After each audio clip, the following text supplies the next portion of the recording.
Top quality और consistent performance के लिए सिर्फ सिल्वर पंप नाम याद रखना।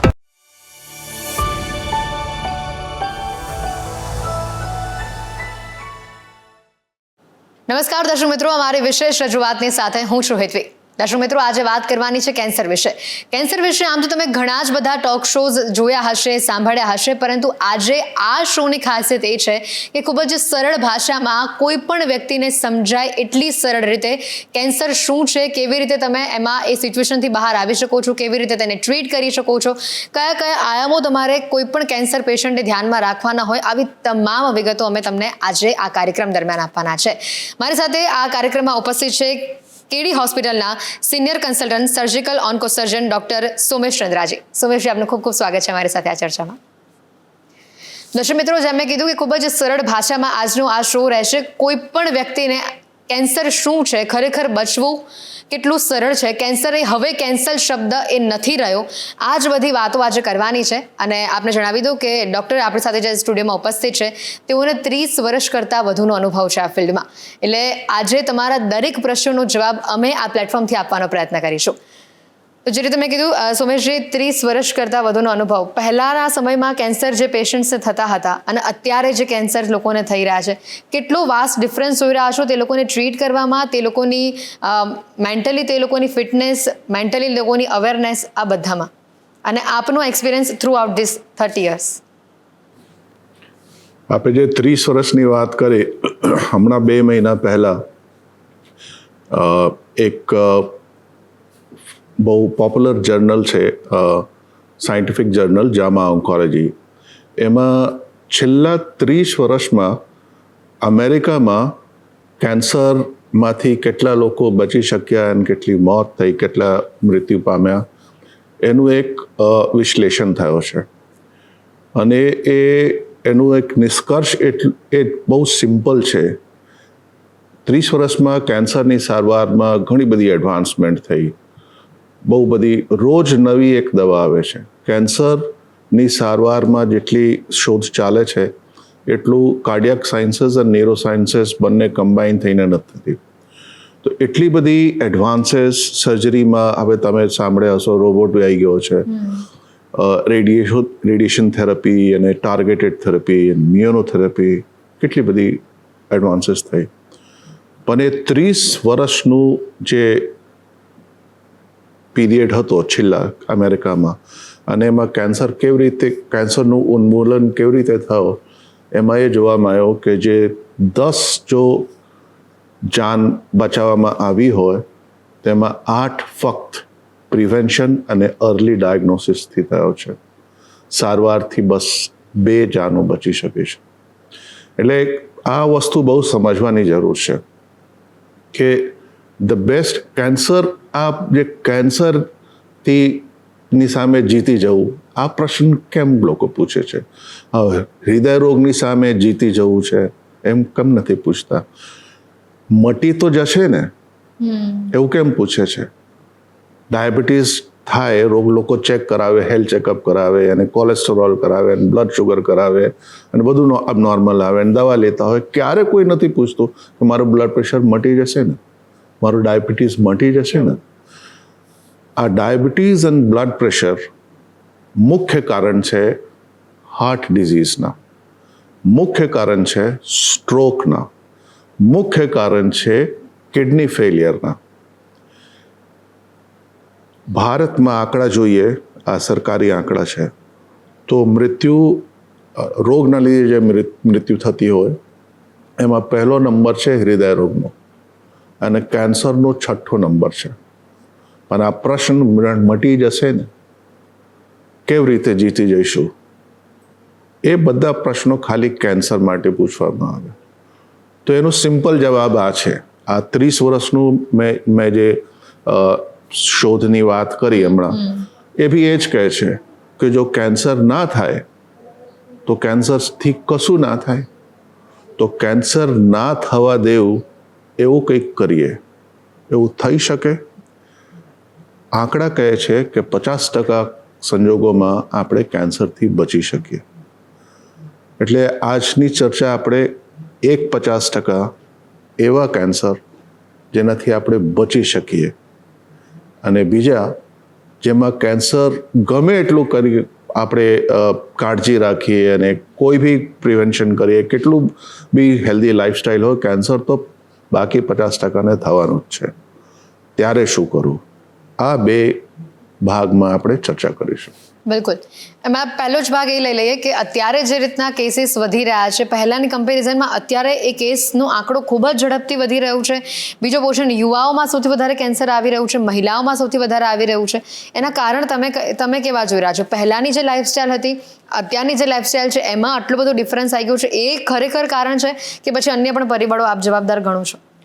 લાઈફસ્ટાઈલ એક ઇમ્પોર્ટન્ટ કારણ છે, પણ સ્ત્રીઓની કેન્સરની વાત આપણે કરીએ તો ભારતમાં નંબર 1 સ્ત્રીઓમાં કેન્સર જે છે એ સ્તનનું કેન્સર છે આજની તારીખમાં, અને બીજું છે એ સર્વાઇકલ કેન્સર, ગર્ભાશયનું મુખનું કેન્સર છે. હવે સર્વાઇકલ કેન્સર જે છે એક વાયરસના લીધે થતી હોય. દર વર્ષે આશરે લગભગ 80,000 મહિલાઓ ભારતમાં ગર્ભાશયના મુખના કેન્સરના લીધે મૃત્યુ પામે છે. 80,000. અને શેના લીધે થાય? એક વાયરસના લીધે થાય, HPV વાયરસ. એ વાયરસનું ઇન્ફેક્શન ના થાય તો 100માંથી 90 સર્વાઇકલ કેન્સર નહીં થાય. કેન્સર જ ના થાય તો પછી કેન્સરથી બીજું કોઈ આડઅસર થવાની જ નથી, જીવન તો બચી જ જવાનું છે. તો એ સર્વાઇકલ કેન્સરનું પ્રિવેન્શન માટે જેમ એક વેક્સિન છે, કોઈ બી વાયરલ ઇન્ફેક્શન હોય, ઇન્ફ્લુએન્ઝાની સામે વેક્સિન, કોવિડની સામે વેક્સિન આવે, એવી રીતે જુદા જુદા પોલિયોની વેક્સિન લેતા હોઈએ, બાળકોને આપતા હોઈએ, એ બી વાયરસ છે. તો વાયરસની સામે વેક્સિન. વાયરસથી થતા કેન્સર કોણ છે? એક સર્વાઇકલ કેન્સર, બીજું લિવર કેન્સર. આ 2 બહુ ઇમ્પોર્ટન્ટ કેન્સર છે જે ફક્ત વેક્સિનેશનથી બી પ્રિવેન્ટ કરી શકાય. લિવરનું તો પ્રૂવન છે, સર્વાઇકલ કેન્સરની વેક્સિન નવી છે. એ વેક્સિન લીધા પછી બી લોકોને એના માટે તપાસ તો કરાવતા રહેવું પડશે. એ તપાસની બી એક નવી શોધ અમે કરી છે. Cervical cancer early detection prevention માટે બહુ પરફેક્ટ એક્ઝામ્પલ છે કે કેન્સર થતાં પહેલાંના સ્ટેપ્સ આપણે ડાયગ્નોઝ કરી શકીએ, અને કેન્સર થાય તો અર્લી ડાયગ્નોસિસ, જલ્દી ના તબક્કામાં એને ડાયગ્નોઝ કરી શકીએ. પણ એના માટે હોસ્પિટલ જવું પડે, એક પેલ્વિક એક્ઝામિનેશન થાય, જે સ્ત્રીઓને ગમતું નથી કેમ કે અંદરથી તપાસ થાય, થોડી તકલીફ થાય, પછી એ લેબોરેટરીમાં જાય, લેબોરેટરીમાં પેથોલોજીસ્ટ જુએ, ઘણી બધી. બ્લડ શુગર કેવી રીતે લોકો ટેસ્ટ કરે? એક સ્ટ્રીપ લો અને ઘરે ટેસ્ટ થઈ ગયો, બ્લડ શુગર ખબર પડી ગઈ. એટલે બ્લડ ટુ શુગર ટેસ્ટ કરવામાં કોઈને વાંધો નથી. તો અમે એક નવી તપાસ, નવી એક ટેસ્ટનું શોધ કર્યું છે, જેને ઇન્ડિયન ગવર્મેન્ટે પેટન્ટ બી હવે આપી દીધી છે, CDSO અપ્રૂવ્ડ છે, અને એ છે M-સ્ટ્રીપ. મેન્સ્ટ્રુઅલ, એટલે મેન્સ્ટ્રુઅલ બ્લડમાંથી સર્વાઇકલ કેન્સરના જે વાયરસ છે એની ટેસ્ટિંગ થાય. એ ઘર બેઠા તમે આ સેમ્પલ લઈ શકો અને ઝીપલોક બેગમાં મોકલી શકો. તમે યુટ્યુબ પર M-સ્ટ્રીપ અથવા સર્વિસેફ તમે સર્ચ કરશો તો તમને બધી માહિતી મળશે. તો જેમ લાઈફસ્ટાઈલ એક વસ્તુ છે, વેક્સિનેશન બીજી વસ્તુ છે, ફૂડ આજની તારીખમાં ન્યુટ્રિશિયસ નથી, ટેસ્ટી બહુ થઈ ગયા છે, વેરાયટીઝ બહુ છે.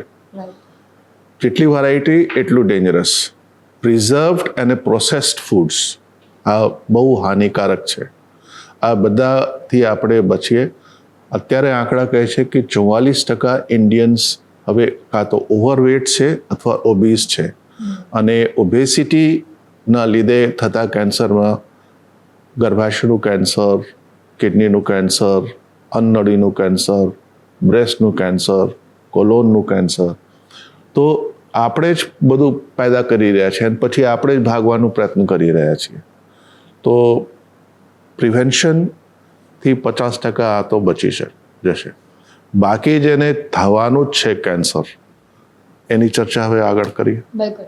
તમે એક વાત કહી હતી આની પહેલાં કે હાઉ ટુ વિન કેન્સર. હવે એ ખરેખર બહુ જ મોટો સબ્જેક્ટ છે, પરંતુ એને સંક્ષેપમાં જો સમજવું હોય અને લોકો સુધી એ સમજણ પહોંચાડવી પણ હોય તો આપ શું કહેશો? સો વિન ઇઝ હાઉ, એને વિન ના કહીએ, આપણે કહીએ how not to lose to cancer. કેમ કે આપણે શું જીતવા માંગીએ છીએ? આપણે જીવન જીવવાનું છે. તો કેમ કે જીવન આપણે લૂઝ કરતા હોઈએ, કેન્સર એટલે કેન્સરનો અર્થ એ છે, ત્યાંથી જ આ ચાલી રહ્યો છે. How not to lose, right? તો તમે ગેમ રમો જ નહીં તો તમે હારશો જ નહીં, એટલે કેન્સર થાય જ નહીં. તો કેન્સરથી કશું થવાનું જ નથી, કોઈ બીક જ ના રહે. તે આપણે 50%માં એડિક્શન્સ, તંબાકુ, ગુટકા, સુપારી. સ્ત્રીઓ ઘણી છે, મહિલાઓ જે લોકો તંબાકુ નથી ખાતા પણ સુપારી બધા ખાય. સુપારીના લીધે મોંનો કેન્સર ખૂબ જ થાય. પુરુષોમાં ગુજરાતમાં નંબર 1 કેન્સર મોંનું કેન્સર છે. એને સ્મોકલેસ ટોબેકો કહેવાય. લંગ કેન્સર આમ ફેમસ છે કે સ્મોકિંગના લીધે અને તંબાકુના લીધે થાય, પણ લંગ કેન્સર જે હાઈ રિસ્ક કેટેગરીમાં આપણે પહોંચીએ એના માટે 30 પેક યર્સ એટલે 30 વર્ષ સુધી રોજ એક પેકેટ સિગરેટ પીવે તો એ હાઈ રિસ્ક કહેવાય. પણ એ જ વસ્તુ સ્મોકલેસ ટોબેકો, તંબાકુ, ગુટકા, મસાલા જે બી છે એ 3 વર્ષમાં કરે. 18-19 વર્ષના યંગ જે યુવાન છે એમને આ વસ્તુ, કેમ કે એ લોકો 12-13 વર્ષે 14 વર્ષે ચાલુ કરી દે સ્કૂલમાં અને 18-19 વર્ષે તેમને કેન્સર થઈ જાય. તો આ બધાથી બચીએ તો 50% આપણું કામ થઈ ગયું છે. બિલકુલ. ઘણા બધા લોકો એવા હોય છે કે જે આ બધી વસ્તુનું વ્યસન નથી રાખતા, એમને પણ કેન્સર થાય છે. નો ડાઉટ એ હેરિડિટરી હોઈ શકે, પણ એવા પણ કેસીસ છે કે જે હેરિડિટરી નથી હોતા. તો એને કેવી રીતે તમે સમજી શકો, કેવી રીતે આઈડેન્ટિફાઈ કરી શકો, અને એની સાથે એ સમજણ કેળવવી પણ જરૂરી છે કે ખાલી તમે 8 કલાકની દિવસની ઊંઘ લઈ લીધી, તમે 2 ટાઈમ ઘરનું જ જમવાનું જમ્યું, દેટ ડઝન્ટ મીન કે તમને કેન્સર ક્યારે નહીં થાય. તમારે એની તપાસ તો કરાવતા રહેવું જ પડશે, કારણ કે આપણી આસપાસ અત્યારે પ્રદૂષણ પણ એટલું જ બધું વધી રહ્યું છે, એટલે બધા જ આસ્પેક્ટ્સને ધ્યાનમાં રાખવાના છે. કરેક્ટ. તો કોઈ પણ આપણે પગલાં લઈએ, અમુકને કેન્સર થવાનું જ છે. જેમ આપણે વાત કરી, હેરિડિટરી કેન્સર 5-10% હોય. એમાં બી અમુક બ્રેસ્ટ કેન્સર છે, ઓવેરિયન કેન્સર છે, કોલોન કેન્સર છે, એ બધામાં એના ઇન્સિડન્સ થોડુંક વધારે છે. 30% ઓવેરિયન કેન્સર હેરિડિટરી કેન્સર હોઈ શકે છે. અને એ બધામાં ચોક્કસ આપણે એના ટેસ્ટ, જેનેટિક ટેસ્ટ, જેને જર્મ લાઇન ટેસ્ટિંગ કહેવાય, એ કરવી જોઈએ. પણ બાકી સ્પોરેડિક કેન્સર્સ હોય, ભલે ફેમિલીમાં બી થતા હોય, 1થી વધુ માણસોને ફેમિલીમાં થાય, પણ એમાં કોઈ જેનેટિક ઇફેક્ટ હશે એવું જોવામાં નથી આવ્યો. એ કેન્સરનું જે ઉન્મૂલન છે એ બહુ સરળ છે. એક સિમ્પલ તમને દાખલો આપો કે હાર્ટ ડિઝીઝનું બાયપાસ સર્જરી થાય કે સ્ટેન્ટિંગ થાય તો સિમ્ટમ ઓછા થઈ જાય, હાર્ટ થોડુંક વધુ લાંબુ ચાલે. ડૉક્ટર મનમોહન સિંઘે 2 કે 3 વખત બાયપાસ સર્જરી કરાવી, એટલે રોગ મટતો નથી. આ કેન્સર તો મટાડવાની વાત છે ને. તો કેન્સર મટે ક્યારે? જ્યારે ઓછા પ્રમાણમાં કેન્સર હોય ત્યારે મટી શકે. એટલે અર્લી કેન્સર હોય, લંગ કેન્સર સ્ટેજ 1, અને એની સામે COPD, ક્રોનિક ઓબ્સ્ટ્રક્ટિવ પલ્મનરી ડિઝીઝ. 10 વર્ષનું આયુષ કોને વધુ મળે? તો સ્ટેજ 1 લંગ કેન્સર વાળાની ચાન્સ વધારે છે કે 10 વર્ષ જીવી જશે, 80% જીવી જશે. COPDમાં 10 વર્ષ, એડવાન્સ COPDમાં કદાચ 80% નહીં, 50-60% જ કાઢી શકે. સો મૂળ છે અર્લી ડાયગ્નોસિસ. લેટ ડાયગ્નોસિસના લીધે સક્સેસ રેટ ઓછું હોય. કાલે એક્ઝામ છે, આજે વાંચવાનું ચાલુ કરીએ, પાસ થવાની શક્યતા કેટલી રહેશે? બિલકુલ. ડૉક્ટર, એક વાત એ આવે છે કે તમે વારંવાર કહી રહ્યા છો કે અર્લી ડાયગ્નોસિસ થવું બહુ જ જરૂરી છે, પણ ઘણીવાર એવું હોય છે કે સિમ્ટમ્સ નથી દેખાતા હોતા, તમને ખબર જ ના પડે, તો તમે ટેસ્ટ કરાવવા કેવી રીતે જાઓ? તમને તાવ આવે તો તમે બ્લડ ટેસ્ટ કરાવો કે તમને ખબર પડે કે આવી કોઈ બીમારી છે, પણ આનો તો એવા કોઈ સિમ્ટમ્સ તમને દેખાતા જ ના હોય, અને બહુ જ બધી વાર એવું બને છે કે સ્ટેજ 1માં દેખીતા સિમ્ટમ્સ નથી હોતા, સ્ટેજ 2 જ્યારે પહોંચો ત્યારે એ સિમ્ટમ્સ ધીમે ધીમે બહાર દેખાવા લાગે અને પછી એવી ખબર પડે કે આ સ્ટેજ 2થી પણ ધીમે ધીમે આગળ નીકળવા લાગ્યું છે. તો એ અર્લી આઈડેન્ટિફાઈ કરવું કેવી રીતે સરળ બને? બહુ સરસ, બહુ ઇમ્પોર્ટન્ટ પ્રશ્ન છે. અને કોલેસ્ટેરોલનું ટેસ્ટ, આપણે કોલેસ્ટેરોલનું શું સિમ્ટમ આવે કે આપણે ટેસ્ટ કરાવતા હોઈએ? કોઈ સિમ્ટમ નથી, રાઈટ? અને ત્યારે જ એની સારવાર અસરકારક હોય. એટલે કેન્સરમાં બી એવું જ છે, જ્યારે સિમ્ટમ થાય ત્યારે તો એડવાન્સ સ્ટેજ થઈ જાય. એટલે જે હેલ્ધી માણસ છે, જેમને કોઈ સિમ્ટમ નથી, એમને બી કેન્સરને હેલ્થ ચેકઅપ કરવું જોઈએ, જેમ આપણે હેલ્થ ચેકઅપ કરતા હોઈએ. તો એન્યુઅલ હેલ્થ ચેકઅપની સાથે કેન્સર ચેકઅપ થવી જોઈએ, રાઈટ? એમાં જે કોમન કેન્સર્સ છે એની શારીરિક તપાસથી ખબર પડે. જે અંદરના કેન્સર છે, સ્તનની અંદરનું કેન્સર હોય, પેટની અંદરનું કેન્સર હોય, એની સ્પેશિયલ ટેસ્ટ હોય. ઇન્ટરનેશનલ ગાઈડલાઇન્સ પ્રમાણે એ ફોલો કરવું જોઈએ.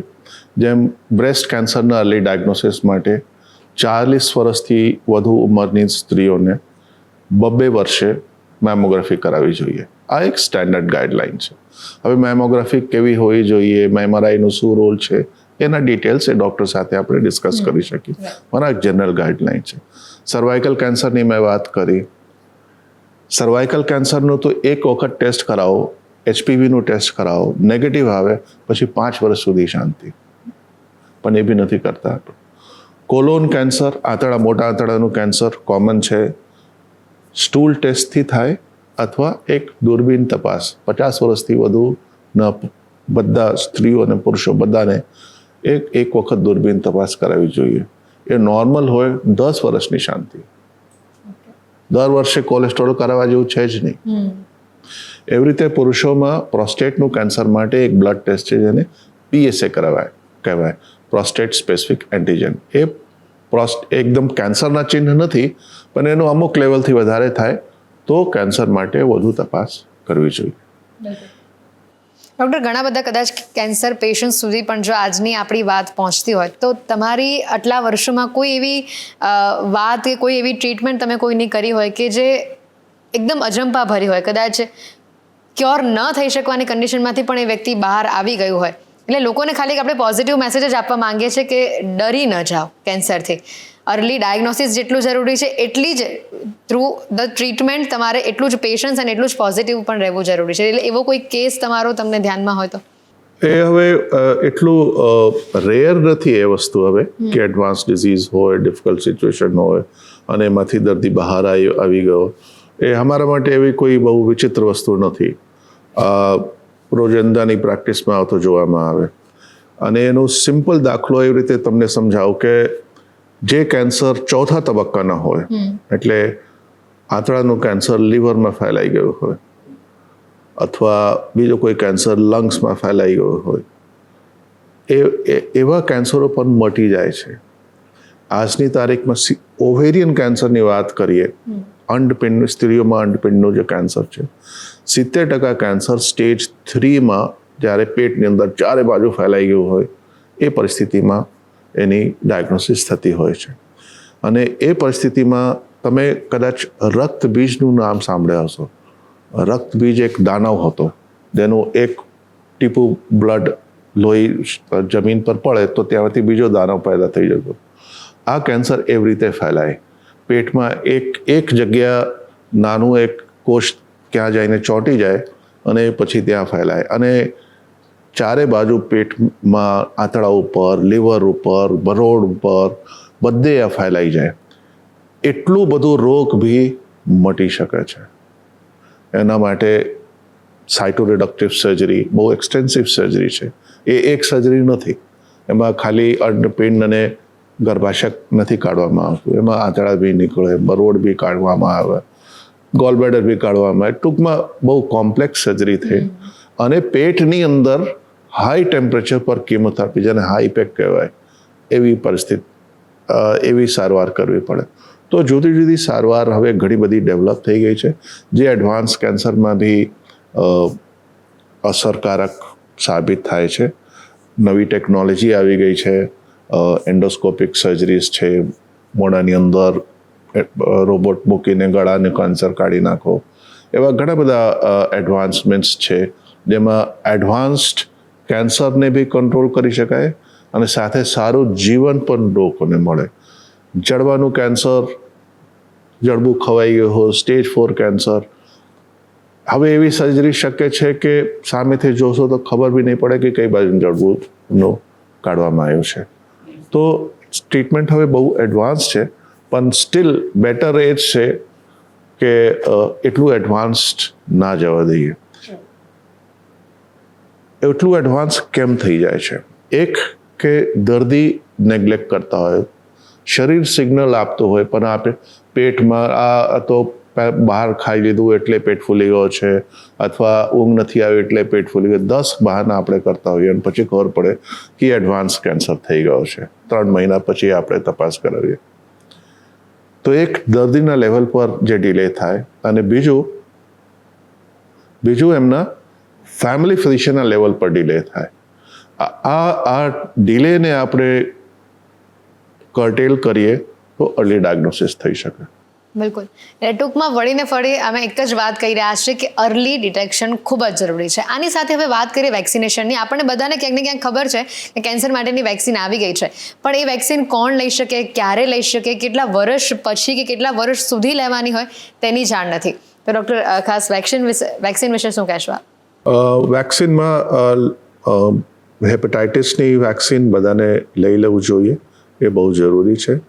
અને મહિલાઓમાં હવે હ્યુમન પેપિલોમા વાયરસની બી વેક્સિન આવી ગઈ છે, જે 35 વર્ષની ઉંમર સુધી લેવી શકાય. તો કોઈએ મિસ થઈ ગયું હોય એડોલેસન્સ પ્યુબર્ટીમાં 11 વર્ષની ઉંમરથી આપી શકાય. 2 ડોઝ લેવામાં આવે. વિશેષ વિસ્તારમાં માહિતી ડૉક્ટરને મળીને જ સમજી લેવું જોઈએ. બિલકુલ. અને સાથે આપણે હમણાં વાત કરી કે ઘણીવાર એવું થાય કે એક જગ્યાનું કેન્સર થયું હોય અને એના કોષો શરીરના બીજા કોઈ અંગમાં ફેલાઈ જાય. ઘણીવાર એવું પણ બને છે કે કેન્સરને અર્લી ડિટેક્શન તમે કરી બી લીધું, તેને ટ્રીટ બી કરી લીધું, કેન્સર તમારા શરીરમાંથી જડમૂળમાંથી હટી પણ ગયું. માની લઈએ આપણને કે ફેફસાનું કેન્સર હતું અને હવે થોડા સમય પછી ફરી એકવાર ઉથલો માર્યું અને કોઈક અલગ અંગનું ઉથલો માર્યું, તો એની પાછળનું કારણ શું હોઈ શકે? તમે હર વખતે દર 4-5 મહિને કદાચ એવું કહી શકીએ કે તપાસ કરાવવા જાઓ છો ત્યારે નથી ખબર પડતી, પણ ઓલ ઓફ સડન ખબર પડે છે કે હવે શરીરના બીજા કોઈ ભાગનું સ્ટેજ 1 નું તમને કેન્સર આવ્યું છે. શું ખરેખર આવું પોસિબલ હોય છે?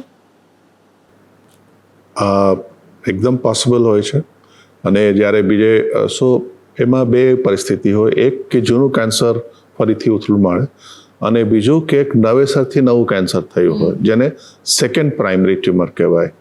ઓરલ કેન્સર, મોં ગળાના કેન્સર જેને મટી જાય છે, એવા સાજા થઈ ગયેલા દર્દીઓમાં 4-5% દર વર્ષે નવું કેન્સર થાય. એટલે 5 વર્ષે ખરેખર તો 20% દર્દીઓને નવું કેન્સર થતું હોય છે.